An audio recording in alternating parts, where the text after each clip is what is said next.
al-fatihil mughliq wal khatim liman sabaqa nasiril haqqi bil haqqi wal hadi ila siratikal mustaqim wa ala alihi haqqa qadrihi wa miqdaril azim. Rabbi sholli sadri wa yassir amri wa hlul 'uqdatam min lisani yafqahu qawli. Rabbi zidni ilman nafi'a warzuqna fahma wa amalan mutaqabbala amin. Para jamaah salat subuh yang dirahmati Allah Subhanahu wa taala, alhamdulillah pada pagi ini kita masih diberikan kenikmatan yang luar biasa, diantaranya yaitu ditetapkannya hidayah Allah Subhanahu wa taala sehingga kita semua masih bisa melaksanakan salah satu kewajiban kita yaitu thalabul ilmi. Mudah-mudahan thalabul ilmi ini menjadikan satu wasilah kita benar-benar bisa menggapai ridho, rahmat dan maghfirah Allah Subhanahu wa taala. Amin. Para jemaah salat subuh yang dirahmati Allah Subhanahu wa taala, kajian masih dalam masalah fi'lur rukus shalah ya, pekerjaan gerakan ketika termasuk yang rukun-rukun salat. Kemarin sudah hampir 7 masalah, semuanya ada 8. Mungkin yang terakhir sekarang yaitu masalah yang ke-8 tentang pergerakan. A'udzubillahi minasyaitonirrajim. Bismillahirrahmanirrahim. Wa qala musannifu rahimallahu nafa'ana wa nafa'ana bi ulumihi wa bi hurmati wa nabi asrarihi. Al-mas'atu saminah, masalah yang ke-8 yang terakhir, ittafaqul ulama, sepakat para alim ulama ala qarahiyatil if'al, tentang masalah kemakruhan dalam pekerjaan salat. Dalam arti bukan membatalkan, namun kalau melakukan tersebut makruh hukumnya. Sholat ketika melaksanakan sholat. Lama ja'a fil hadis minan nahyi, yaitu ketika datangnya hadis yang tentang melarang, diantaranya ayyaqi ar-rajul fi sholatihi kama yaqi al-qalbi, yang mana ada seorang rajul itu duduk ketika sholat seperti duduknya yaitu seekor anjing ya, duduk seekor nanti dicontohkan. Illa annahum ikhtalafu bima yadullu alaihi ism, kecuali para alim ulama itu berbeda pendapat yang menunjukkan tentang nama duduk tersebut. Ba'duhum ra'an al-if'al mani'an huwa julusu rajul alla al-yatihi bis shalah nasiban fakhidu misul iqwa'il qalbi wasabi. Ada sebagian ulama itu yang memandang tentang pekerjaan yang dilarang itu ketika seorang rajul itu duduk yang mana di atas pantat, duduknya di atas pantatnya, kemudian nantilah dicontohkan kedua mengangkat kedua paha seperti apa, yaitu anjing, wasabi, dan seperti binatang buas. Wala khilafa bainahum anna hadhil hayat laisa min hayatis shalah. Namun yang tidak menjadi perbedaan pendapat itu antara para ulama tentang tingkahnya, yaitu orang yang melaksanakan sholat. Kalau tingkahnya mah itu tidak, namun yang tadi itu pembentukannya itu. Ayat jalisa ala suduri qadamaihi, seperti yang duduk di atas dua telapak kaki, yang kemarin sudah dicontohkannya, duduk di dua telapak kaki. Wa huwa madhhabu Malik lamma ruwiya an Ibnu Umar annahu dzukira annahu innama kana yaqalu dzalik in li'annahu kana yastaqi qadamaihi, yang mana dari jalur Imam Malik meriwayatkan dari Ibnu Umar sesungguhnya itu diceritakan ada pekerjaan yang dulu ketika sholat itu yang merasakan sakit di atas telapak kaki. Jadi kalau misalnya sakit ada rukhsah ya untuk duduk yang kemarin dilarang. Nah, seperti kemarin sudah dicontohkan. Wa amma Ibnu Abbas pakana yaqulu al-iqau 'alal qadamai fi sujud ala idis sifati wa sunnatin nabiyukum. Sebagian Ibnu Abbas mengatakan bahwa duduk yaitu dua di telapak kaki itu seperti sujud, dan sifat pun termasuk sunnat, yaitu siapa? Nabi kali yang Rasul pun pernah kharajahu Muslim, yang mengeluarkan hadis yaitu Imam Muslim, ketika Rasul pun pernah merasakan sakit kalau bisa duduk yang seperti biasa, akhirnya duduknya di atas dua telapak kaki. Wasawu ikhtilafin huwa taraddudul fiqha min an usbi shalah baina ayyadillah alal makna al-lughat, yang mana yaitu karena mengatakan secara kategori bahwa namanya yang duduk yang dimakruhkan itu yaitu duduk seperti seperti anjing tadi atau seperti binatang buas. Seperti mana kalau yang kemarin sudah kebayangkan, karena ada yang baru contohkan kemarin ya. Yang dilarang, yang dimakruhkan itu yaitu duduk di atas dua kaki, yang kan harusnya begini. Nah, ini yang boleh ketika duduk awal menurut Imam Syafi'i. terakhir ini yang dilarang itu begini, yang makruh duduk di atas dua telapak kaki atau begini, yang seperti kalbu gini ya, itu yang dimakruhkan. Itu bisa dilaksanakan kalau kita dalam keadaan sakit ya, rukshoh seperti tadi pakai itu apa, pakai itu rukshoh ya, apa kalau bisa keadaan sakit. Kalau semaksimal kita sehat tadi yang dilarang teh duduk di atas apa, dua telapak kaki kemudian si paha itu yang lebih ditekankan, al-qawi itu, al-iqaw itu gitu apa, si pahanya yang tadi bangkit itu yang lebih ditekankan, hukum yang dimakruhkan. Kalau perkara yang dimakruhkan artinya apa? Perkara yang tidak dicintai oleh Allah, bukan membatalkan tapi apa? Dimakruhkan. Ya, tentang masalah duduk beres, untuk masalah rukun sholat, masalah pekerjaan. Mungkin pasal satu lagi yaitu tentang masalah sholat berjamaah. Al-Fasula, pasal yang kedua, bimarifati hukmi sholatil jamaah, tentang hukum sholat berjamaah. Ya, bihadal pasti masalah tani, dalam masalah hukum sholat berjamaah ada dua masalah. Ihdahuma sholatul jamaah wajibatun ala man samida am laisa biwajibatin. Yang pertama masalahnya, apakah sholat berjamaah itu wajib bagi orang yang mendengarkan apa adzan atau tidak wajib. Al-masatus tsaniyah, masalah yang kedua, idza dakharajul masjidah wa qad shalah hal yajibu alai ayyusallam al jamaah suatu alati qad shalah amla. Kedua, nanti yang masalah hukum yang jadi permasalahan adalah bagaimana orang yang melaksanakan sholat ke masjid, kemudian sholat namun tidak berjamaah, kemudian ada orang yang mau melaksanakan sholat kembali, apakah kita harus ikut berjamaah, melaksanakan berjamaah dengan orang tersebut atau tidak? Ya. Wa mas'alatul ula, saya pertama dulu. Bainal ulama, sungguhnya para ulama ikhtalafu biha, berbeda pendapat tentang masalah tadi hukum berjamaah. Pada abal jumhur ila annaha sunnatun aw fardhu 'alal kifayah. Kalau jumhur para ulama yang mengatakan sunat atau fardu kifayah. Jadi itu ya, jumhur ulama itu antara sunat dan fardu kifayah. Makanya kita berbanggalah ya, yang suka sholat berjamaah itu sebetulnya kita menolong tetangga kita dan menolong saudara kita. Makanya kalau di masjid ini tidak ada yang melaksanakan berjamaah, ya dosa satu kampung. Makanya alhamdulillah kita menolong saudara kita dengan melaksanakan sholat berjamaah. Wadabat az-zuhiriyah ila anna sholat jamaah fardhu muta'ayyin ala kulli mukallafin. Kalau dari ulama ahli zahir mengatakan sholat berjamaah itu fardhu ain ala kulli mukallafin, ke setiap orang yang sudah balik. Ya, fardhu ain kalau ahli zahir mengatakan. Tapi jumhur ulama tadi hukumnya apa? Sunat dan fardu kifayah. Kalau fardu ain tidak boleh tidak harus melaksanakan apa? Sholat berjamaah. Bagaimanapun sesibuk apapun harus berjamaah. Kalau misalnya fardu ain, tapi ini menurut pandangan ulama ahlu zahir, jumhur ulama yang tadi. Wasabu bi ikhtilafin tu'aidu mafhumatin al-asar fi dzalika wa dzalika anadiru qaul Aisyah wassalam. Terjadinya perbedaan pendapat itu karena ada kontradiksi hadis yang dipahami secara apa? Dohir maknanya. Qaulu Aisyah wassalam sebagaimana yaitu dasarnya sabda Rasulullah SAW, sholatul jamaah taqduru sholatil madhi bi 25 darajatan au bi 70 wa 20 darajatan. Yaitu sholat berjamaah itu lebih unggul, lebih utama daripada sholat sendirian. Sebagian ini di khomsi wa derajatan, yaitu unggulnya perbedaan antara 20, yang sendirian 1 derajat, yang berjamaah 25 derajat. Sebagian ini au bisabin atau 27 derajat bagi orang yang melaksanakan berjamaah. Itu pun yang sendiri itu harus apa? Harus susu. Sebetulnya lebih enak berjamaah, terutama jadi apa? Makmum.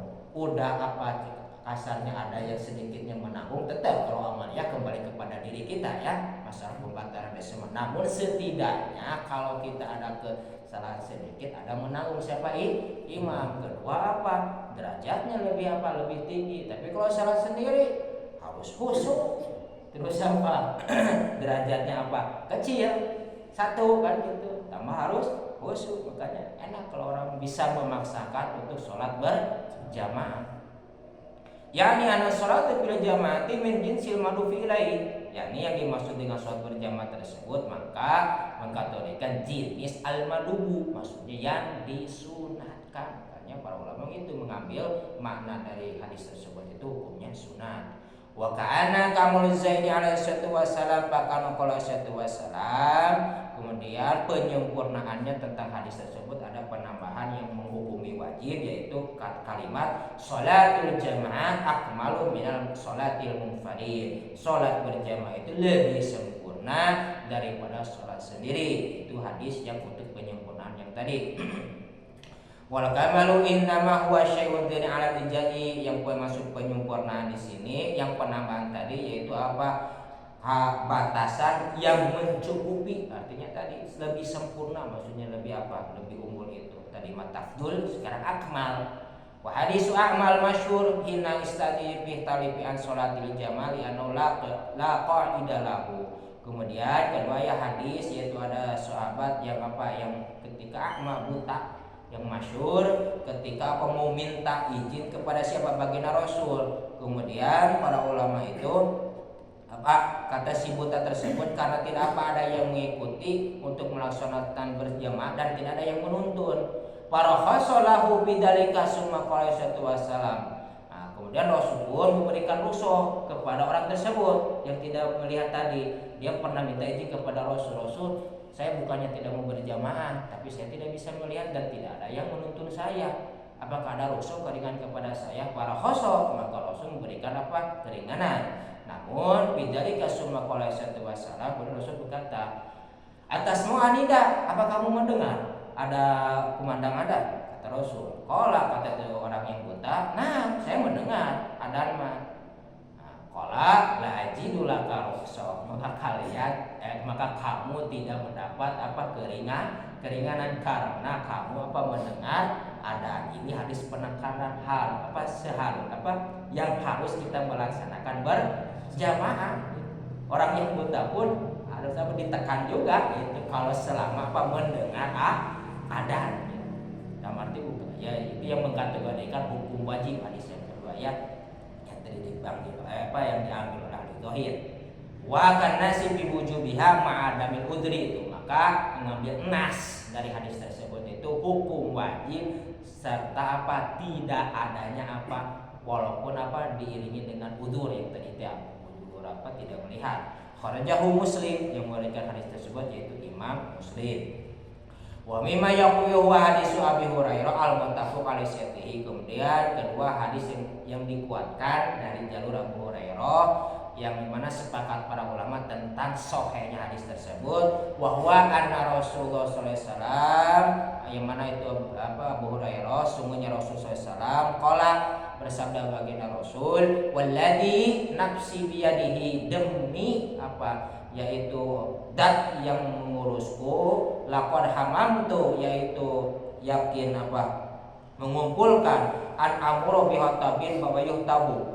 Rasul pernah memerintahkan kepadaku untuk mengumpulkan apa? Kayu bakar dan dibakarlah. Summa amru bis shalah, kemudian diperintahkan untuk melaksanakan salat. Fa yu'adzinu laha summa amru rajulan. Kemudian ada apa? Fa yu'adzinu apa? Abu Hurairah dikumandangkan adzan untuk melaksanakan salat. Summa amru, kemudian diperintah siapa? Rajulan, satu laki-laki, fa yaqumun nasa, untuk menjadi imam di antara manusia, di antara sahabat. Summa khalifu, tolong menghampiri ila rijalin, kepada laki-laki lain, wa ahraqa alaihi buyutun, itu laki yang tidak melaksanakan salat berjamaah, kemudian suruh apa?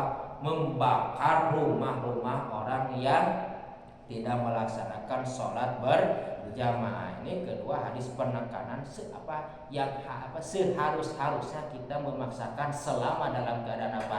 Sehat, bisa melangkah, apalagi ya orang buta pun ditekan itu untuk melaksanakan sholat berjamaah. Bukan hukum wajib, kalau jumhur ulama tetap sunat dan fardu kifayah. Namun ini masih sebuah penekanan gitu ya, bahwasanya kita harus gitu.